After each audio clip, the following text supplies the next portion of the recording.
You're in for a treat because this is a truly inspiring story.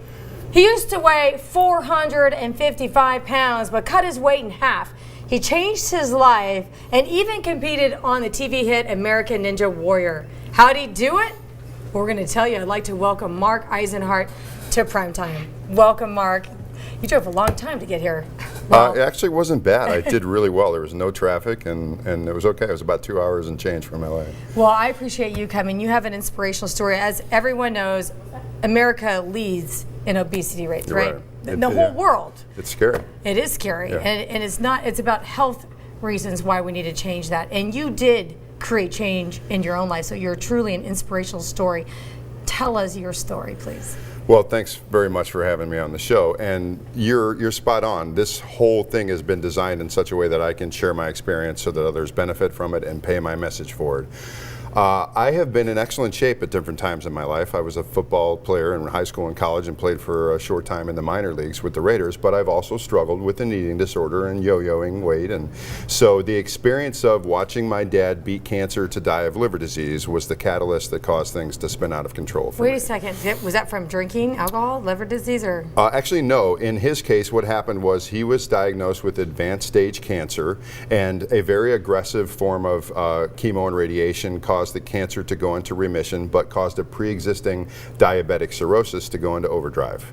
So we wiped out the cancer only to have him die of liver disease. So, but at that time, Taylor, I was in the midst of a very self-sabotaging lifestyle, a downward spiral. Tell us about that. What did that look like? Post-traumatic stress disorder. I am a twice decorated retired firefighter medic, and I'm also an archetypal emergency services provider who didn't take the time to deal with things as I should when they happened. And so PTSD, post-traumatic stress disorder, was in control of my life. We got a picture of you there, Mark, before. That doesn't even look like you. It doesn't. I know. I don't recognize that man anymore. You look younger. Obviously, you're a handsome man, but Thank you. That doesn't look like you at all. Well, I assure you that wasn't me. That was Are you sure that's away you? From, that was as far as away from me being my true and authentic self as I could be. So the experience of watching that happen to my dad was my best friend, my hero, my true north. Was he big? Was he Well, he heavy? was overweight, but he wasn't big. He wasn't obese like me, but he was the product of the standard American diet and unfortunately a little Meat, bit potatoes, of a sedentary lifestyle. Lots of dessert. I say that my dad was 72 years of tradition unhindered by progress.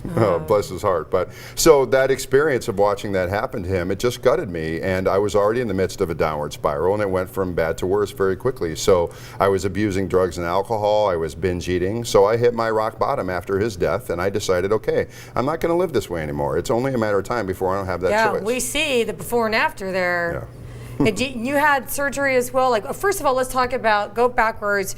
You had enough. What was that turning point? Just your dad? Actually, I didn't have surgery. You didn't have surgery? Okay. I had an abdominal wall repair. Without surgery, it says. I'm sorry, I apologize. So yeah, without surgery. I had developed, just to clarify, an incisional hernia the size of a bowling ball where my appendix was removed because I was so obese. So after I lost the weight, I lost 215 pounds in 1 year without surgery, and I did have the hernia repair done, but there was no surgical weight loss. Good for you. So thank you. So, so it was your father, and you said, I want to change my life. I'm sure you weren't comfortable carrying all that weight. No. I mean, when I was 9 months pregnant, I couldn't see my feet. I was upset about that. I fell all the time. So I wasn't living, Taylor. I was dying.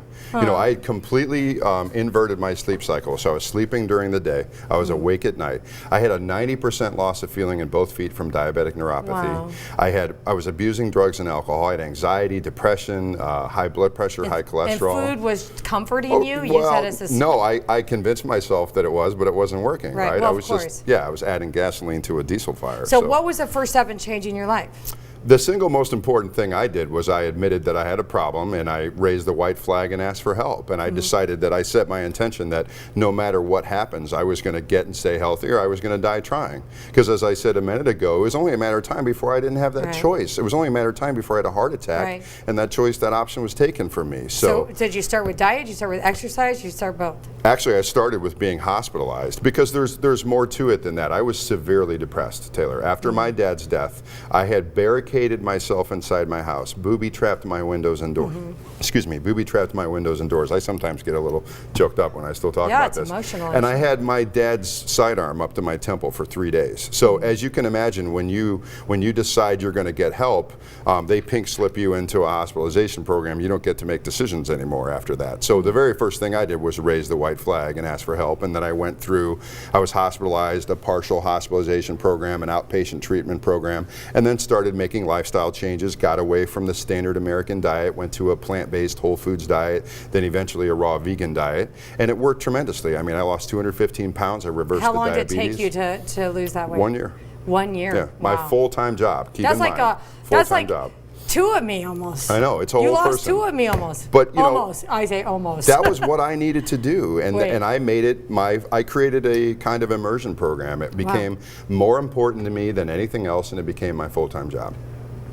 And we're looking at some of your food that is that what you eat every day, or is that what you eat to lose weight? That's some of the stuff that I eat every day. I'm still on a plant-based whole foods diet, but I've become a sponsored athlete, and I'm actually shredding right now. Looks like my kitchen, I have to tell you. Does it? Good. Yes, it does look like my kitchen. How would I feed my family? I'm glad to hear that. That's good, because our culture needs this message. We need to get away from the processed foods. And cancer feeds on the sugars and all know. the crap that we put in our bodies. That's the staple of most Americans. It does. It really does. It's killing us. Our food supply is killing us. So Taylor, I'm taking it to the next level. I'm shredding down to 7% body fat. I'm working with a ton of incredible people. Tom Terwilliger is my mentor. He's a former Mr. America. This is going to be publicized, and I'm going to compete, and I'm going to make a dramatic statement that I hope impacts the American public where they need to hear it, especially kids. We have a real problem with childhood obesity in this country. Let me ask you something. Go for it. On a scale of 1 to 10, how happy were you before you lost the weight? I wasn't even close. You were a negative number. Oh yeah, absolutely. I was miserable. Now, the man I'm Taylor, seeing I right had now. a gun to my head for 3 days. Well, that's bad. That's that's negative numbers. Yeah, How about yeah. now? The man that's sitting across from me. How happy? I'm much happier, but I'm not there yet. I You got still have some more very goals. big, ambitious goals. So you want to ahead get of down me. to 7% body fat. I'm not. Most men are not 70%. Yeah. But let's talk about how you accomplished this goal. It changed your life. Tell us what you're doing now, because you're doing TV shows, you're Right. competing. Now That's you're right. like this stud athlete again. Tell us real quick. Well, it's nice to have that back, and so this ultimately, again, is designed to land in such a way that other people hear about my story. They decide, okay, you know what? If this guy can do it, I can do it. It meets them where they are. So yes, I am going to compete. There's some other things coming up, some things in my acting career, and I'm a spokesperson now. I've gained international print media exposure. I've got 4 more magazines coming up. But Which to ones? answer, Which magazines? Tell us. Well, let's see. The covers are Rock This Magazine and Inspired Lifestyles in the UK, and I was just in Optimize Magazine in Canada, and the June issue of the Men's Health feature for Natural Awakenings magazine here in LA, and I've got 5 or 6 more coming up. RX Fitness for Men, bodybuilding.com later this week. A lot of publicity coming up. But to answer your question, a couple of things that I would say are integral. The most important thing I did after I asked for help is I actually did what the Buddha did. I sat down in a chair and did nothing but breathe.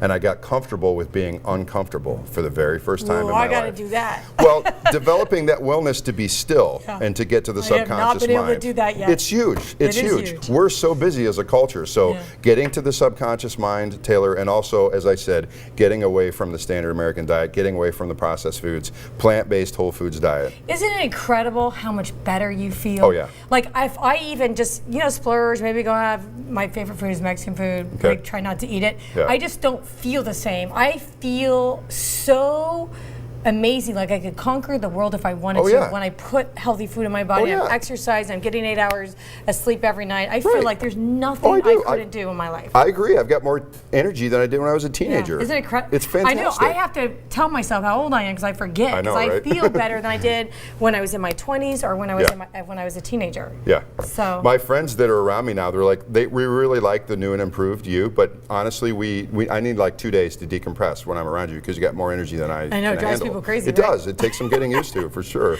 Yeah. Is there in closing, is there a message that you would like to tell our viewers? I would say there is no greater investment than you can make than in your own health and your well-being. And don't wait until you're at death's door to do that. At all costs, whatever it takes.